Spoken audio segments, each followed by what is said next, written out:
रानी चिड़िया सोई हुई थी कि अचानक ही उसकी आंख खुल जाती है और वो परेशान होकर इधर उधर देखने लगती है। रात भी काफी हो चुकी थी और बारिश भी हो रही थी, मगर उसे गुड़िया और कुकू कहीं दिखाई नहीं देते। अरे ये गुड़िया और कुकू कहाँ चले गए? इतनी रात हो चुकी है, ये दोनों कहाँ जा सकते हैं? इतना कहकर रानू चिड़िया उन्हें ढूंढने के लिए वहाँ से निकल पड़ती है। बाहर मौसम बहुत खराब हो रहा था, मगर उसके बच्चे उसे कहीं दिखाई नहीं देते। उड़ते उड़ते रानू चिड़िया को सामने एक मोर दिखाई देता है। वो उसके पास आ जाती है। मोर, क्या तुमने दो छोटे छोटे बच्चों को देखा है? मेरे बच्चे कल रात से पता नहीं कहाँ चले गए हैं। मुझे तो बहुत चिंता हो रही है, वो पता नहीं किस हाल में होंगे। नहीं चिड़िया, मैंने तो किसी भी बच्चे को नहीं देखा, मगर हाँ, जंगल में बहुत से शिकारी पक्षी भी घूम रहे हैं। मुझे डर है कि वो कहीं किसी का शिकार न हो गए हों। नहीं नहीं मोर, ऐसा नहीं हो सकता। मेरे बच्चों को कुछ नहीं होगा। मैं कैसे भी करके अपने बच्चों को ढूंढ लूंगी। मोर से इतना कहकर रानू चिड़िया वहाँ से भी चली जाती है। चिड़िया को अपने बच्चे ढूंढते ढूंढते आखिरकार सुबह हो जाती है और एक जगह पर रानू चिड़िया को एक चिड़े के साथ अपने दोनों बच्चे दिख जाते हैं। कुकू, गुड़िया, तुम दोनों रात भर कहाँ थे? मैं तुम्हें पागलों की तरह पूरे जंगल में ढूंढ रही थी। वो दरअसल बात ये है कि ये दोनों कल मेरे बेटे के साथ खेलने आए थे और रात बहुत ज्यादा होने के कारण मैंने इन्हें घर वापस नहीं जाने दिया। मम्मा, अंकल का बेटा पिंकू हमारा बहुत अच्छा दोस्त है। बस हम उसी के साथ ही खेलने आए थे। बच्चों, तुम दोनों नहीं जानते कि रात भर मुझे तुम दोनों के बारे में कितनी चिंता हो रही थी। चलो अब तुम दोनों मेरे साथ घर चलो। अपने बच्चों को सही सलामत देखकर रानू चिड़िया की जान में जान आ जाती है और वो राजू चिड़े का शुक्रिया अदा करती है। मेरे बच्चों की जान बचाने के लिए आपका बहुत बहुत धन्यवाद। नहीं नहीं, इसमें शुक्रिया की कोई बात नहीं। क्या मैं आपसे एक बात पूछ सकता हूँ? आप अकेले ही इन बच्चों को ढूंढते ढूंढते यहाँ आ गईं, क्या इनके पिता नहीं हैं? जी, आपने बिल्कुल ठीक समझा। इन बच्चों के पिता अब इस दुनिया में नहीं हैं। ओह, बहुत दुख हुआ ये सुनकर। मेरा मकसद आपको दुखी करना बिल्कुल नहीं था। और अगर आपको बुरा न लगे तो आप अपने बच्चों को रोजाना ही मेरे बेटे के साथ खेलने के लिए भेज दिया करें। यहाँ मैं अपने बेटे की तरह इनका भी ख्याल रखा करूँगा। जी जरूर। अच्छा, अब मैं चलती हूँ। इतना कहकर रानू चिड़िया अपने बच्चों को वहाँ से लेकर चली जाती है। के बाद रानू चिड़िया के बच्चे रोजाना ही राजू चिड़े के बेटे के साथ खेलने आया करते थे और हर बार रानू चिड़िया अपने बच्चों के साथ वहाँ आया करती थी। राजू चिड़े को दिल ही दिल में रानू चिड़िया बहुत अच्छी लगने लगी थी।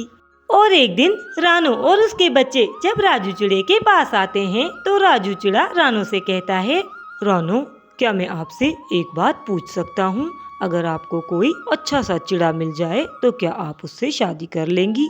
मैंने कभी इस बारे में सोचा नहीं, मगर आप ये सब कुछ क्यों पूछ रहे हैं? वो क्या है ना रानू कि मैं बिल्कुल अकेला हूँ। कई साल पहले शिकारी पक्षियों ने मेरी पत्नी को खा लिया था और अब मैं अपने छोटे से बेटे के लिए एक अच्छी सी माँ ढूंढ रहा हूँ। अगर आप चाहें तो हम दोनों एक दूसरे का सहारा बन सकते हैं। जब से गुड़िया और कुकू के पापा हमें छोड़ कर गए हैं, तब से मैं भी चाहती हूँ कि हमारा कोई सहारा बने, मगर आज तक ऐसा कोई मिला ही नहीं।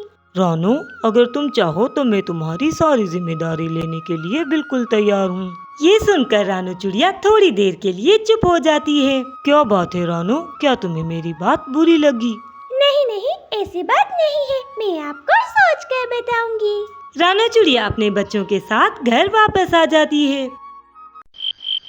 रात काफी हो चुकी थी। रानू चिड़िया के दोनों बच्चे सो चुके थे, मगर रानू चिड़िया को नींद नहीं आ रही थी। राजू कितने अच्छे हैं, मुझे लगता है वो हम सबका बहुत अच्छे से ख्याल रखेंगे। अगले दिन रानू चिड़िया राजू के पास आती है।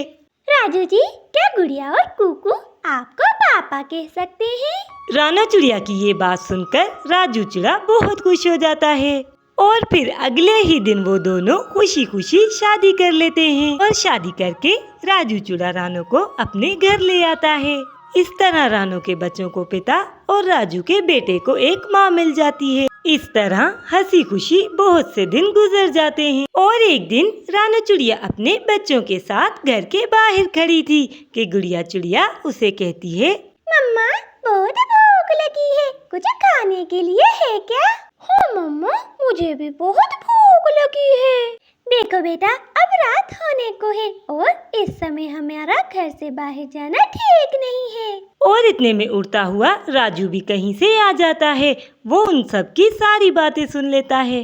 रानू, बच्चों को क्या रात भर भूखा रखोगी? मैं जाता हूँ और कुछ न कुछ खाने का बंदोबस्त करता हूँ। राजू जी, आपको तो पता है इस समय शिकारी पक्षी घूमते हैं और घर से दूर जाना ठीक नहीं होगा। नहीं रानू, चाहे कुछ भी हो जाए, मैं अपने बच्चों को भूखा नहीं देख सकता। बच्चों के लिए राजू चिड़िया के दिल में इतना प्यार देखकर रानू चिड़िया खुश हो जाती है।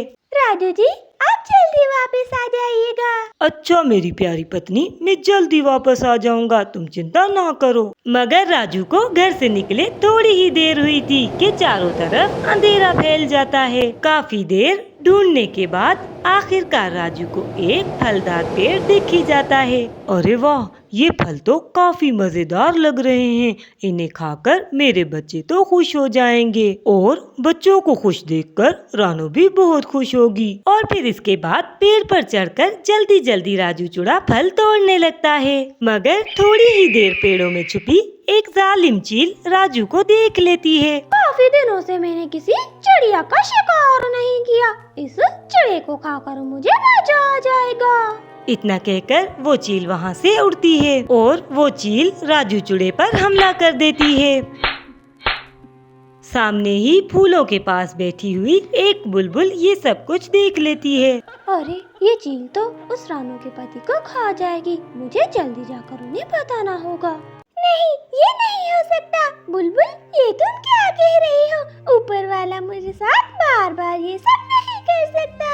रानू, मैं सच कह रही हूँ, क्योंकि ये सब कुछ मैं अपनी आँखों से देख कर आई हूँ और अब तक तो वो चील राजू को खा चुकी होगी। मेरा काम तुम्हें बताना था, सो मैंने बता दिया। अब मैं चलती हूँ। रानू से इतना कहने के बाद बुलबुल वहाँ से चली जाती है। मम्मा, आप चिंता ना करें, पापा को कुछ नहीं होगा। हम सब मिलकर पापा को बचा लेंगे। जल्दी जल्दी करें, कहीं देर ना हो जाए। इधर उस चील ने राजू चूड़े को बहुत ज्यादा घायल कर दिया था। चील अभी उसे खाने ही लगी थी कि अचानक कुछ पत्थर जोर से आके चील के लगते हैं। चील जब पीछे मुड़कर देखती है तो उसे चिड़िया के कुछ छोटे छोटे बच्चे दिखाई देते हैं। तुम्हारी इतनी हिम्मत कि तुमने मुझे पत्थर मारा। पहले मैं तुम्हें शिकार बनाऊंगी, इसके बाद इसे चिड़े को भी नहीं छोड़ूंगी। उस चील को बहुत ज्यादा गुस्सा आ जाता है और वो उन बच्चों के पीछे जाती है और चील को अपनी तरफ आता देख वो तीनों बच्चे तेजी से वहाँ से उड़ जाते हैं। मगर चील भी बहुत तेजी से उनके पीछे पीछे जाती है और कहीं से उड़ते हुए रानू चिड़िया भी राजू के पास पहुँच जाती है। राजू की ये हालत देखकर रानू को बहुत दुख होता है। रानू, तुम यहाँ, तुमने और बच्चों ने मेरे कारण अपनी जान को खतरे में क्यों डाला? राजू जी, मुझे अपने बच्चों पर पूरा विश्वास है। जल्दी करें, ये समय इन सब बातों का नहीं है। हम यहाँ से चलते हैं।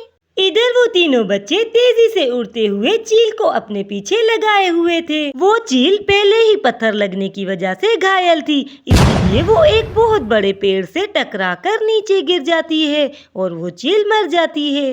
रानू, मैं तुमसे और बच्चों से बहुत शर्मिंदा हूँ। मैं तुम सबके लिए एक दाना तक न ला सका। मैं बहुत बुरा हूँ। नहीं राजू जी, ऐसा नहीं कहते। आप बहुत अच्छे पिता हैं। आपने हमारे कारण अपनी जान खतरे में डाली और हमारा भी फर्ज बनता था कि हम आपकी मदद करें। और वैसे भी हमें यही तो तय हुआ था कि हम सब एक दूसरे का सहारा बनेंगे। हाँ रानू, तुम बिल्कुल ठीक कह रही हो और मुझे इस बात की भी खुशी है कि मैं इतने बहादुर बच्चों का पिता हूँ। इस तरह वो परिवार मिलजुल कर एक बहुत बड़ी मुसीबत का मुकाबला करते हैं।